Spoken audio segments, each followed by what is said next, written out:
Hey there, Robert John Hadfield here with Audiomover. We're the company that takes your old audio and videotapes and turns them into digital. And I have an interesting thing here, and I honestly don't know really what we're going to find in here. I just know that this particular tape, we made a repair video of this tape when it came in. And I think what the problem was is that the pressure pad mount, this little thing, was kind of pulled out of place and was in the wrong, and it wasn't clear how that would have happened because it shouldn't do that. But it had been pulled out of place and was kind of dangling in there incorrectly. And so what I'm going to do is I'm just going to pick it up and I'm going to put it back correctly. Now, I don't know why that came out. It shouldn't have. And so we opened it up, we put the mount back in place, and then we took it back and digitized it. When we finished digitizing it and we went through the process of getting ready to make the MP3 or CD, I don't remember what they wanted, but as it was put up on our machine so that we could look at the audio, because after we digitize a tape, we actually have a human being that looks at the audio. In other words, we put it up on a screen so we can see, make sure that we got a good capture, that it looks right, and then we'll usually just play a few seconds of it just to hear it and make sure that we think that it was captured correctly. Well, we played it back, something didn't look right, and we played it back and we heard it was backwards and really, really muffled. Now, when that happens, there's really only one reason that happens, and that is because the tape has literally flipped upside down, and it's playing basically it's playing the opposite side of the tape because it got flipped over. So imagine if your tracks are 1, 2, 3, 4. I don't need to go into explanation, but that's basically side A, side B. That's how that works. And if you flip the tape over, now side A is side B, and it's also playing backwards. Okay, I have other videos where we explain that a little bit. But it was playing backwards and it sounded very, very muffled. And the reason that is because the tape had actually flipped over and it was playing then the wrong side. So it was playing backwards. So the playhead's trying to read the audio tape through the back side of the tape. And what it is reading, which is very subtle and soft, it's also muffled, and that's a telltale sign that the tape is flipped over upside down, and it's not. And anyway, so that's got to be fixed, obviously. And I don't know what's gonna happen here, but I did do one thing that made that really clear that that's what happened, and I'm going to show you. So I'm spinning the tape here, and I'm going to show you a telltale sign that that's what's going on also. And this kind of explains why maybe the pad was in the wrong place. So look at this. Now, this may not be obvious to everybody what's wrong here, but that right there is where the leader tape and the oxide tape, that's where they're attached to each other. So at the beginning and ending of most 99.9% of cassette tapes, or audio tape in general, or even videotape, there's what's called leader tape. And it's basically just clear, usually clear plastic, but I mean, it can be white and blue and a bunch of things, but it's plastic, and you can't record on it. The reason that when I saw this, that I could tell that it was upside down was because of that right there, the way that it's attached. Now, it may not be obvious to you, but it's obvious to me. That adhesive that attaches these two things together is supposed to be on the other side, like that. You shouldn't see that. You shouldn't see the full. Basically, it's nothing more than just a piece of tape when the tape was manufactured. It's funny when I talk about this because adhesive tape and audio tape, it's the word tape, and sometimes I think I confuse people when I'm talking about this. But the adhesive tape is supposed to be on you're not supposed to be able to see it spanning both sides. You can see the adhesive tape spanning the leader to the oxide, and on this side, you can see through the leader tape, but you don't see it on the oxide tape because it's supposed to be the head of the tape deck is supposed to be reading this side. That's where the audio is. It's on that side. It's not on this side. And if the tape head is trying to read that, it's reading through, and that's why you get the backwards muffled sound. Okay. So why this became obvious then was when it was backwards, we put the tape back in trying to figure out, okay, it's obviously flipped over. And so there's only really one way that this can happen. Okay, well, this is sometimes gets challenging getting this all back together. But I want to show you this so you can understand in case you're curious about why this would have happened or what's going on here. Okay. So I'm going to put it back in as it was so you can see this. Okay? Now, the fact that when we started spinning it up to look to see if we could see what the problem is, the fact that we could see it right there, there's only one way that could have happened. And that is somebody had opened this thing up, I don't know when, but before it came here. Somebody had actually opened this thing and then had done something to this tape. And so what we did then, let's see if I can find okay, here we go. So I'm going to open it up and you'll see you'll discover with me what's going on in here. But I already know what's happening just because it's, again, I can see what the deal is. But somebody had to have done this previously. So I'm taking the 5 screws out. And so this reel had to have been, somebody had to have opened this up previously and this would have been somehow flipped over. Somebody trying to fix this somewhere in the past. That's just the only way that would have happened. And this reel then is supposed to go like that, which then opens up this whole other problem now of us having to figure out where the tape is flipped over somewhere in the process. But the tape is not, that was not in there correctly. And this gets really, really challenging because this tape is so flippy and flimsy and it's moving around. And so, but I'm going to show you how we would deal with this. And it can actually, and this video might take a while to actually show you because what we're going to do now is we flipped it over and then we have to spin the tape and find where the thing flipped over. What would have happened somewhere? Because somewhere along the line, somebody flipped that over. Okay. Now, and then again, like I said, we now have to wind this and see how this happened. Now, you can see that this gets really, really challenging dealing with this because it just starts coming off and curling. And so I'm going to kind of walk you through the way we normally do this. And if you ever have to do this, wash your hands really well, just because you're going to end up touching the tape and you don't want your hand oils and things like that getting on the oxide tape. I've tried doing this with gloves and things in the past, and it's just not practical. So just wash your hands really well. And when we're doing it so that we can just play it one time and get it digitized. So I'm going to try to spool this thing since it started coming off and you start having a mess. I'm holding it down with that finger and just kind of trying to spool it on as smoothly as I can. And again, this stuff, it can get maddening.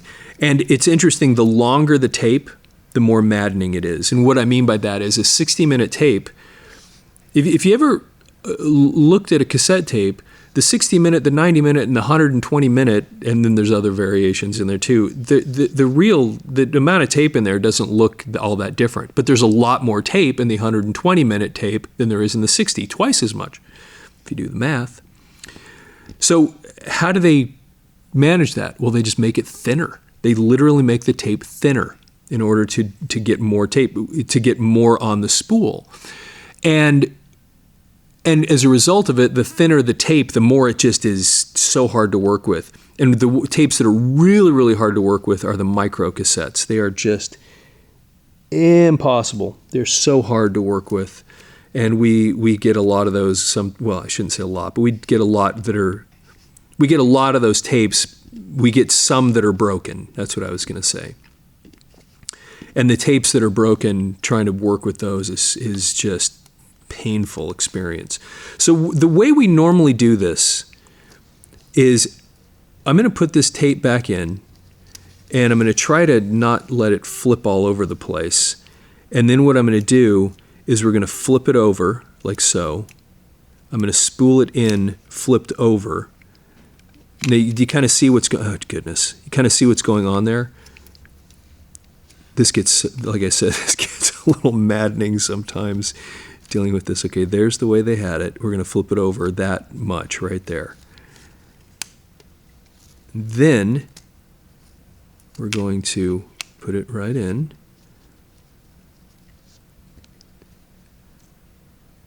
And we want it kind of, we're going to close it, and then we're going to ultimately open it back up again, so it doesn't need to be spooled on here 100% accurately, but we are going to, we do want to have access to this. Okay. Anyway, you're going to kind of see we've never made a video doing this, but this is a thing that we have to deal with periodically when these things happen. Because weirdly, this happens every once in a while.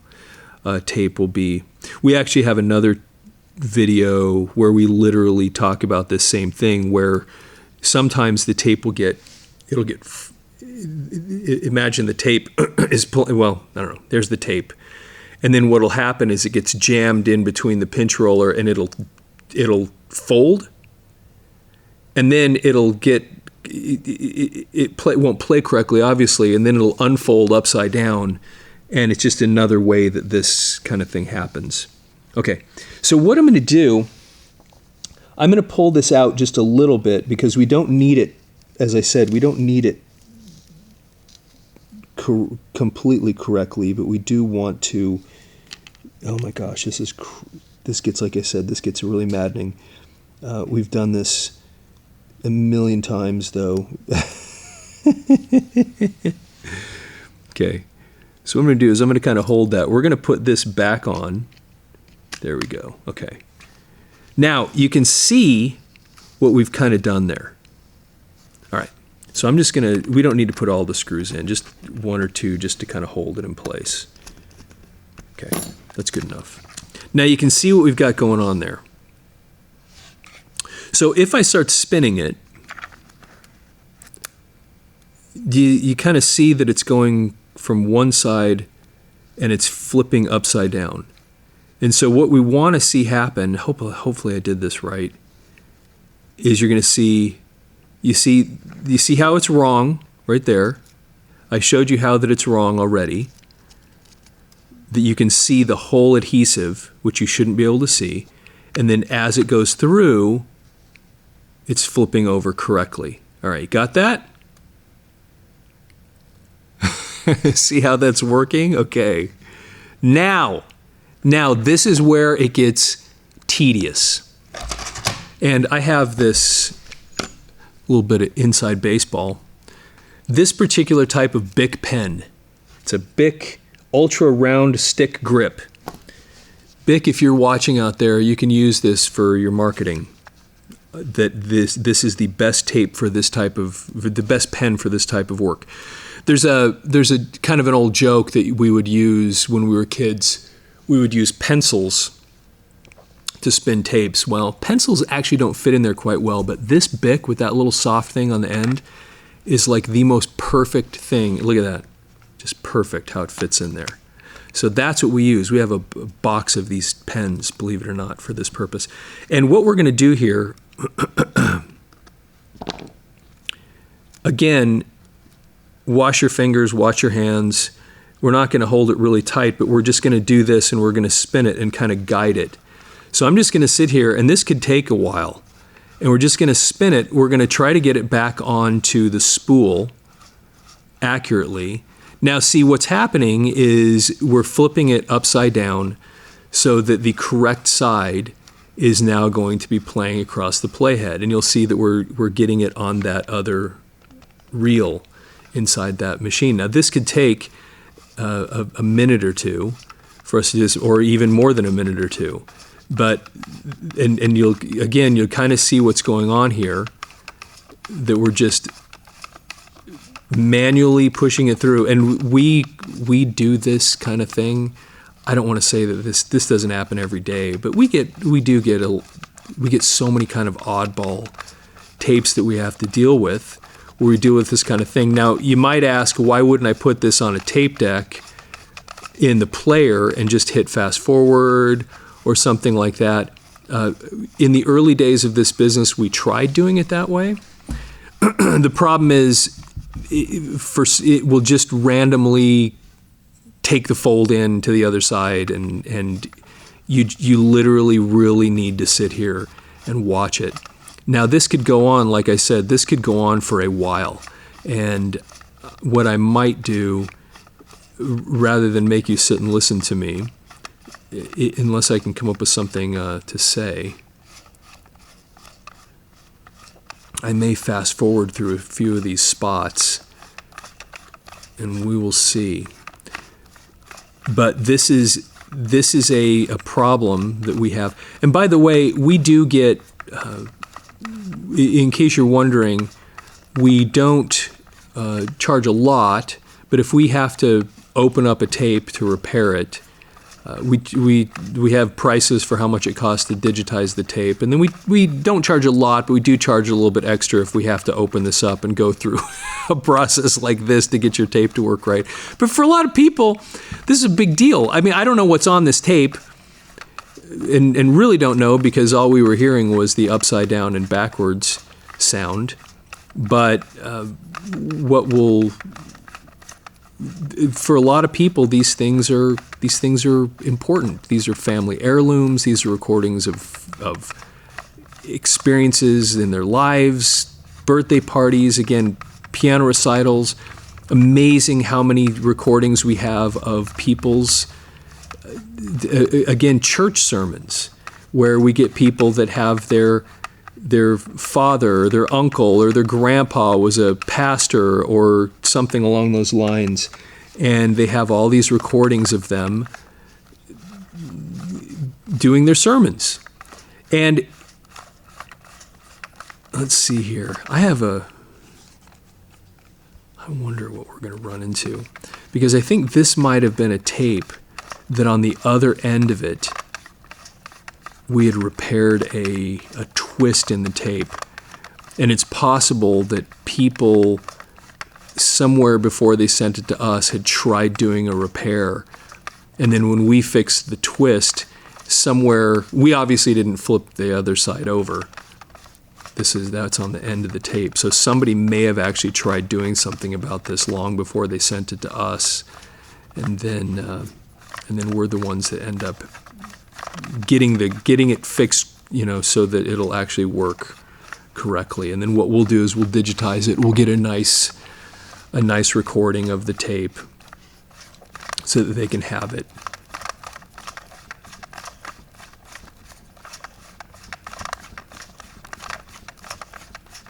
And I have a feeling that's what it was.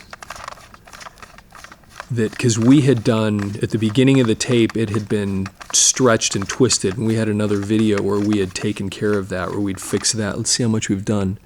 We're about halfway through the tape.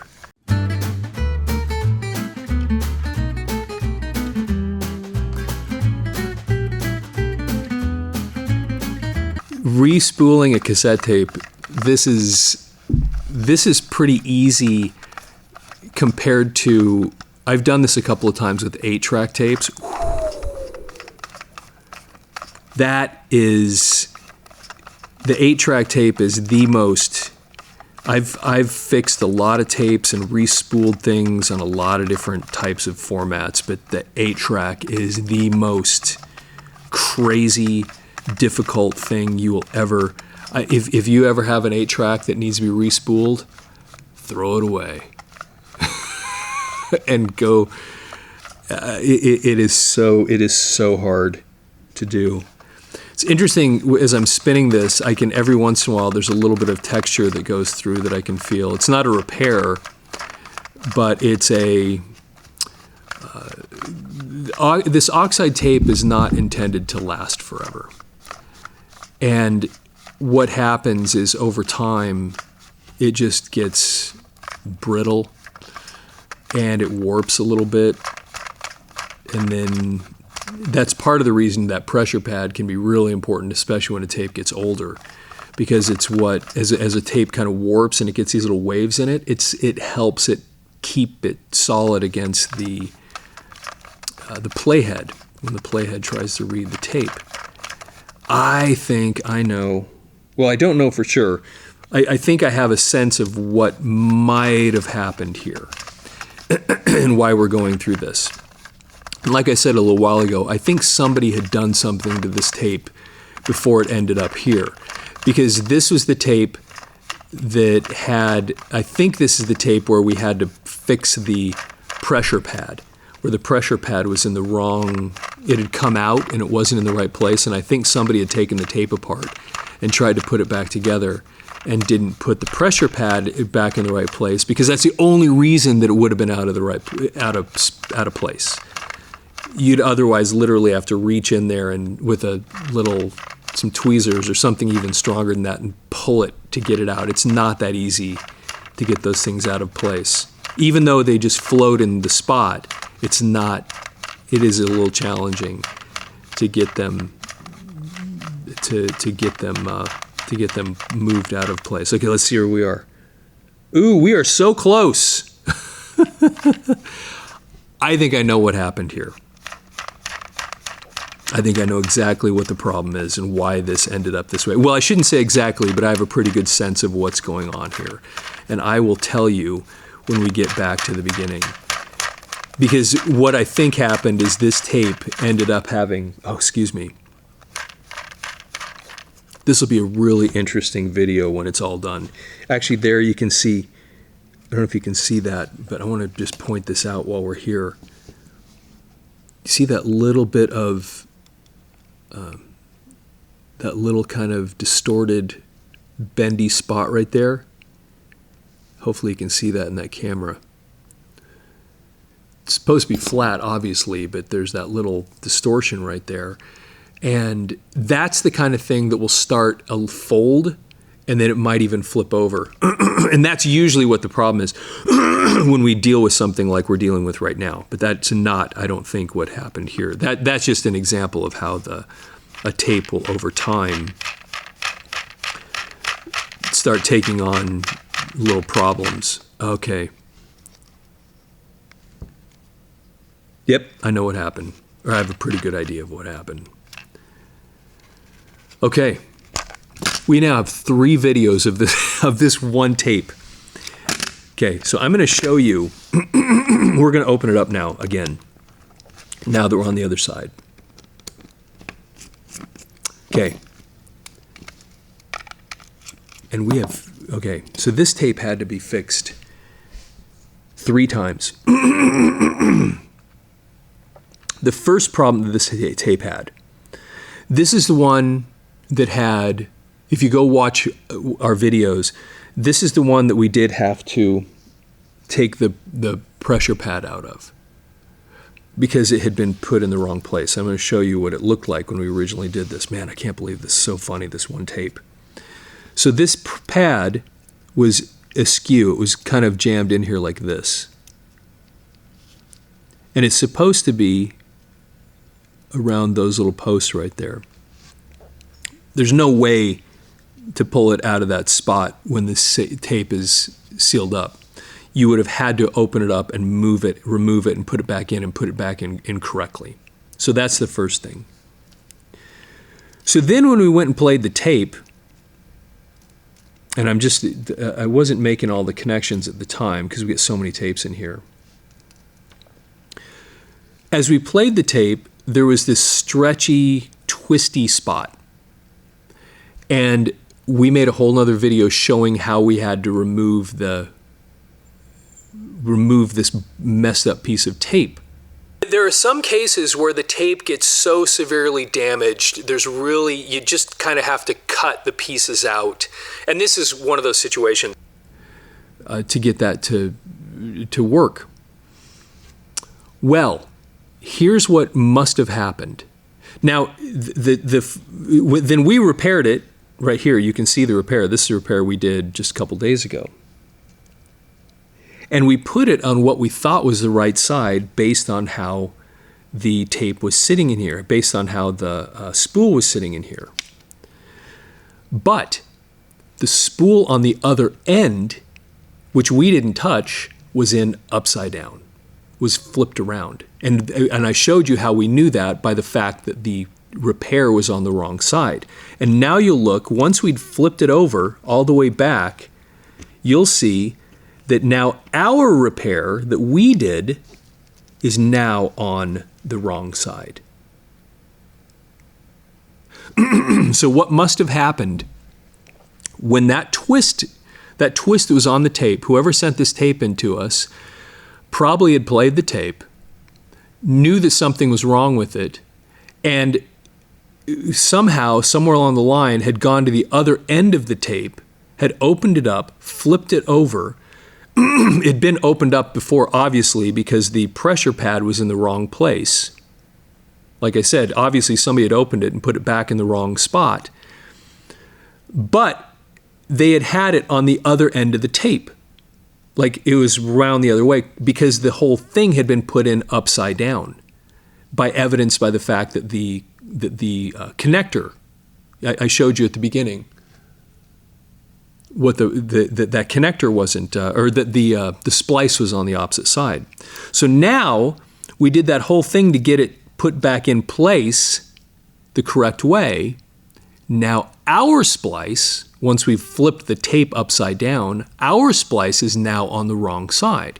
We thought it was on the right side based on how it was in here, but it ended up being on the wrong side because somehow it had been put back together incorrectly. And who knows how or why somebody had done it that way. It's very possible that somebody trying to fix it had actually put the tape in, and it's possible to do this. I mean, imagine you take this whole thing out, because you can actually lift this out and put it in that way and then run the tape, So there's so many things that could have gone wrong that caused that problem in the first place. Now I'm going to fix the splice so that it's not on the wrong side anymore on our splice, which we thought was on the right side based on the way it was put in here, which ended up being on the wrong side, unfortunately. But just for fun, then I can show you how to do the splice again in case you didn't see the other video. Okay, so I'm going to spool this up, and then we're going to do the splice again. Okay, so we've got some, I have to grab some scissors. And I'll kind of show you how we do this. Sometimes to keep the tape from just flopping and flipping all over the place.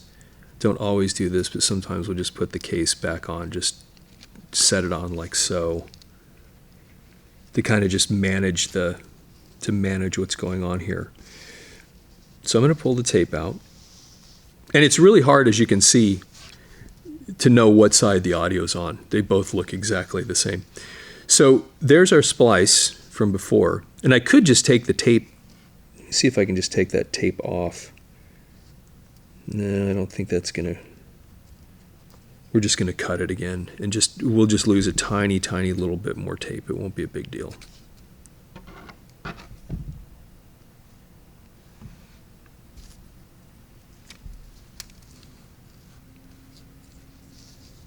I want to make sure that's spinning the right way. See, it's supposed to be sitting like that, which was the way we had it.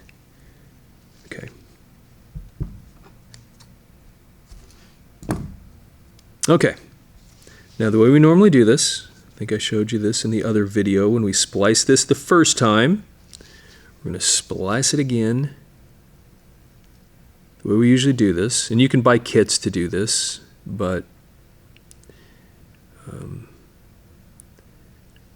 over the years it's just kind of given up on those, and we just kind of do it this way. This kind of works just as well. We put the leader tape over the oxide tape or vice versa, so that then we can just cut it and have a matching cut. And I learned this in recording studios when I was a teenager, that you cut it at an angle, even though that doesn't come that way out of the factory. The reason when you're doing homemade splices at an angle is when you put the adhesive in it, just to make sure that it goes across the playhead smoother, because it's kind of it's got almost like a little arrow going across the playhead. That angle helps it go a little more smoothly than if it's mounted like this, then it's more likely going to get caught and snag in the repair spot. If it's going to get caught, that never really happens, but it can. And so, and it's more common to have that problem when you're dealing with, 1/4-inch tape, 2-inch tape, that kind of thing, which is what we were when I was a young guy and we were working in studios. And we have to do that periodically around here, but that's not part of my life as much anymore. So now what we normally do is we'll just cut a little piece of Scotch tape. That's all you need. Scotch tape works just fine. Okay. And then what we'll do is we'll take the Scotch tape and we'll put it on like so on the one side. It doesn't look pretty, but it works great. And then we just match it up on the other side, right like so. And that's it. And there's our repair. And kind of one of the keys there is to make sure that there's no, again, the adhesive's supposed to be on this side. You don't want the adhesive going across the playhead. Sometimes we see people that do homemade repairs and they'll put this tape like all the way around it. Don't do that. It's supposed to be on this side. And then that way the playhead, you'll see right there, never touches it.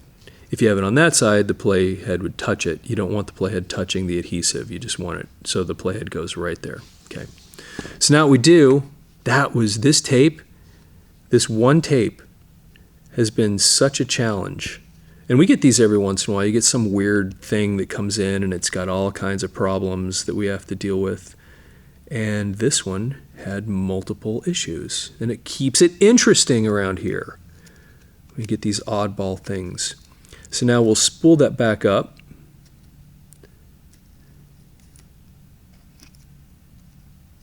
I've got a little chunk of oxide tape right there. Oh yeah, this can work great now.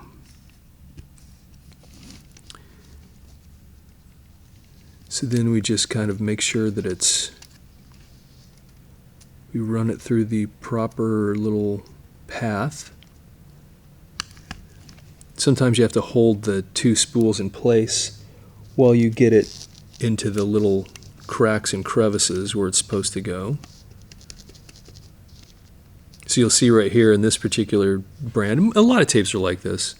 It goes around this post, goes around this wheel, it goes behind these different ridges, then it goes around the wheel, post, back to the other spool. And just want to double check that, yeah, the pressure pad and the mount is correct. So now we take this tape, the top, the shell,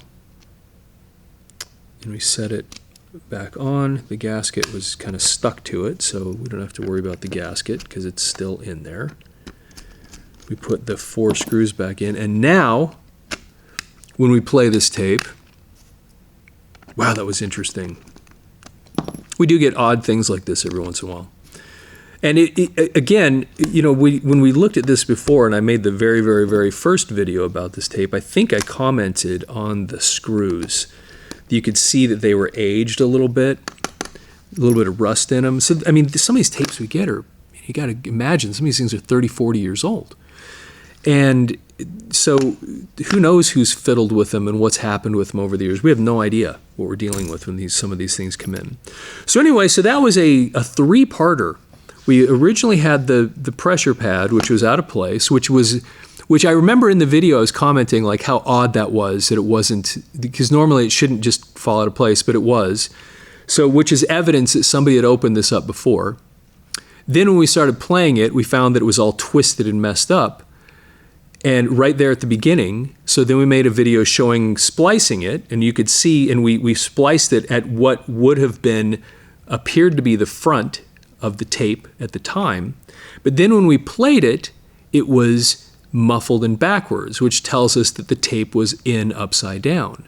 And so then I had it at the end of the tape, and at the end of the tape you could see, as I showed you, that the splice from the leader to the oxide on the other side of the tape was flipped upside down, which tells us that the tape was backwards to begin with.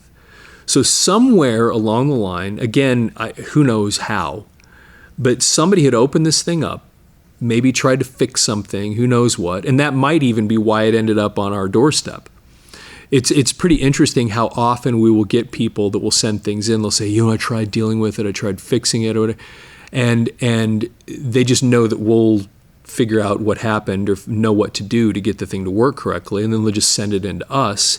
And we'll get notes, hey, you know, this tape isn't working right, or there's a break, can you please fix it, or whatever.